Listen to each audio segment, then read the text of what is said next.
Wonderful people, viewers and subscribers, you're welcome back again on this platform where we tell you undiluted truth. P2B have scattered the table once again. He don't drag Tinubu come for center of the road. In fact, for center of market. Make Nigerians hear in voice.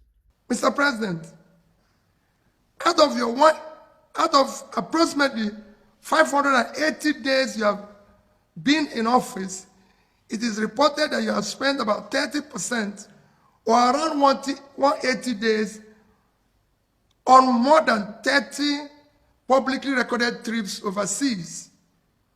My appeal is that you dedicate 20% of 2025, roughly 72 days, to visit each of the 36 states for 2 days each.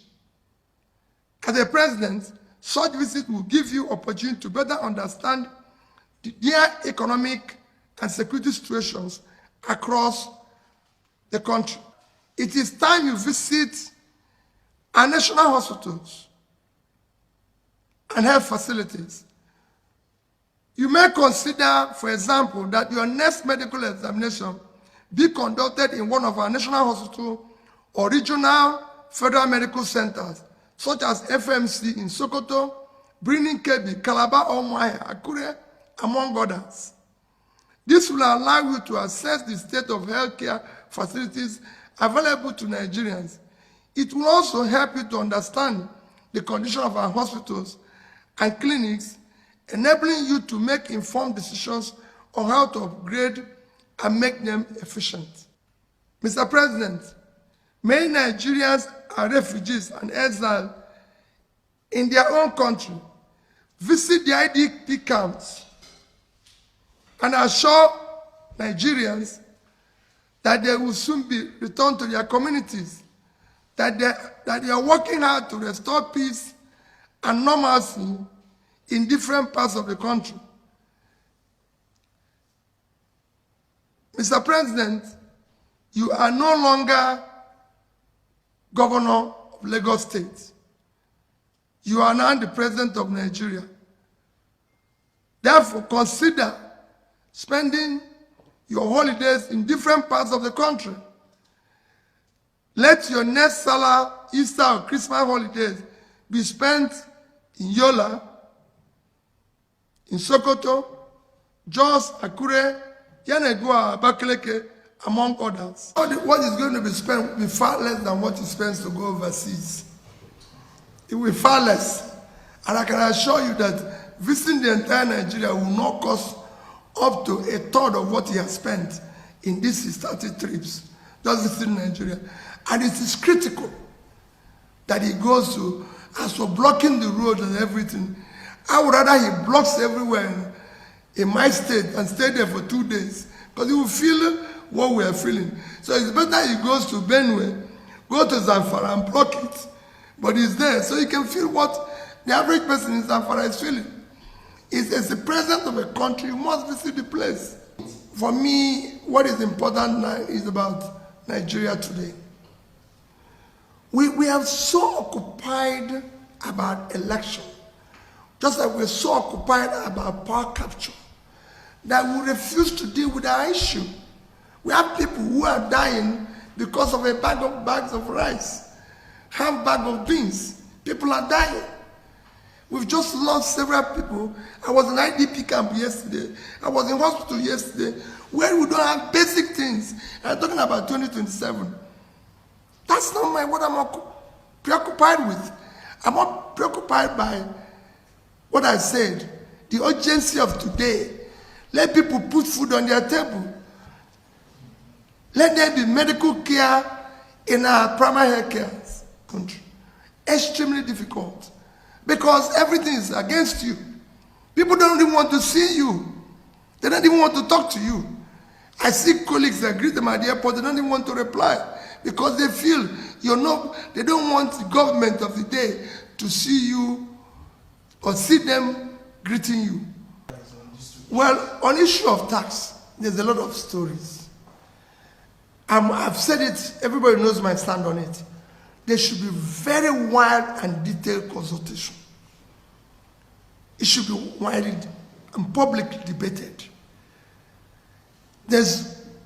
Government have consistently maintained that our tax to GDP, tax to this is very low. You've seen it every day. And I said it's wrong. Tax is a function of productivity.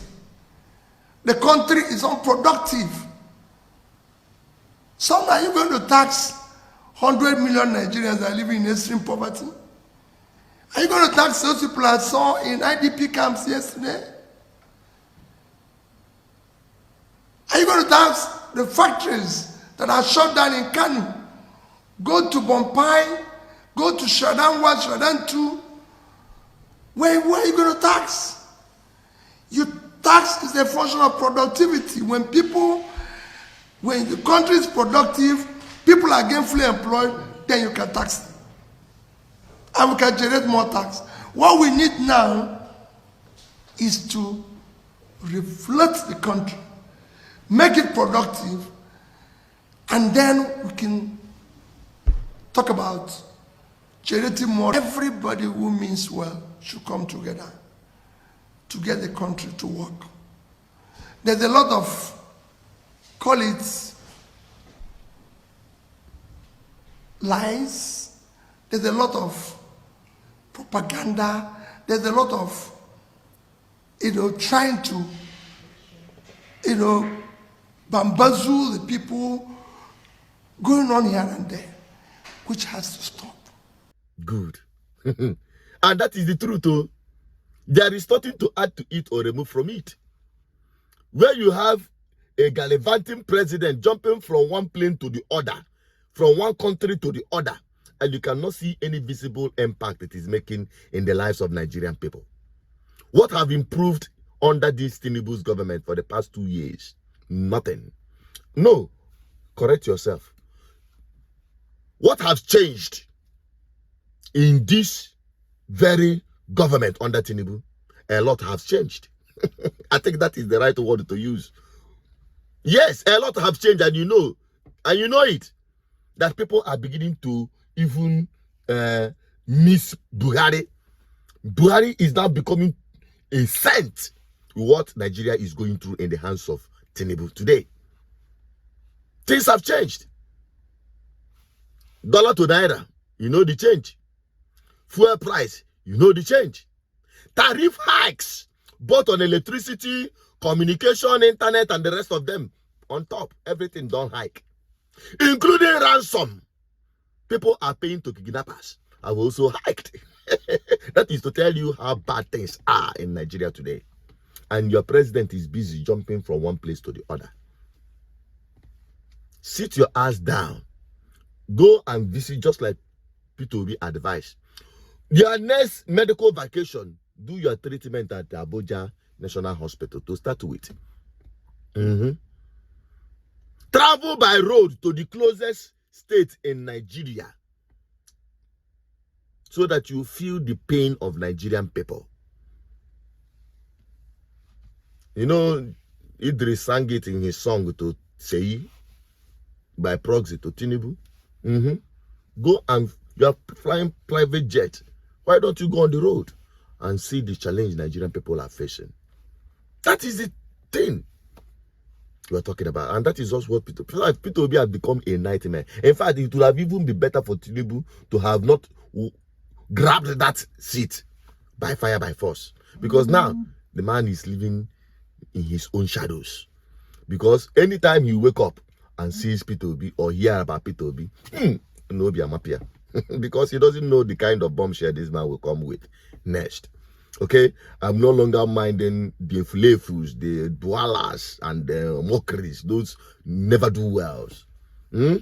Jostling for political appointment. People of unstable character. Anywhere you see those people, just ignore them. I don't want to bring in their stuff here. Okay? I want you to see their faces. Useless people. Very unstable human beings. Let me just keep it at that.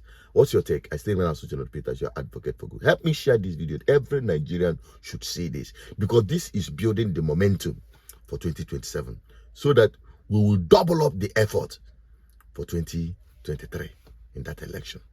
but not without insisting that people like P2B, Atiku, and the rest of them forming opposition or whatever, or Maja, should make sure that INEC is independent and also the independence of the judiciary is guaranteed, without which it will only be a miracle and can only take revolution, violent revolution, to fix.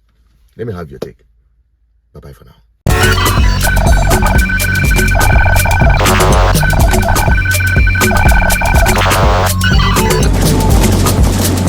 GGN, uniting the people for good governance.